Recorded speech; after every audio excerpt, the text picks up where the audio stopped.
Hello guys, nagutom kayo no? Tara, samahan niyo ako dito sa Alpha Bistro, Commonwealth, Quezon City para tikman ang kanilang bestsellers. Pero bago yan, Alpha Bistro, nanggaling talaga siya kasi dalawa kaming owner, si Kuya Gilbert, pares kaming lalaki. Alpha means male. If you're playing Mobile Legends, kasi pares kaming gumagamit din ng Alpha.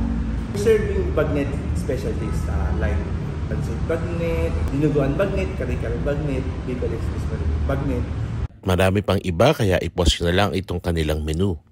Tara, tikman na natin. So for starters, kumuha tayo ng cheese sticks, mga chicken wings, tapos yung bestseller nila na bagnet kare-kare, tapos yung kanilang bilao na may pansit canton, na may kasamang lumpiang Shanghai, butter chicken, at syempre, bagnet. Itong kanilang cheese sticks, creamy and cheesy inside and crispy outside. Itong salted egg chicken wings, ang creamy at ang buttery ng taste niya. Ang sarap, try nyo rin guys. Ito namang buffalo flavor na wings, tamang-tama lang sa akin yung anghang. Yung paborito kong kare-karing bagnet, panalo talaga. Sarap nito lalo na pag may kanin. Itong pansit canton bilao nila, perfect na perfect sa handaan. May kasama ng lumpiang Shanghai, tapos meron pang butter chicken na kasama. And syempre merong crispy bagnet na ang sarap talaga lalo na pag may Mang Tomas. Yung kanilang pansit canton, lagyan mo lang ng kalamansi, ayos na ayos ang lasa. Pwede siya sa Facebook. Meron tayong Facebook page, then may message.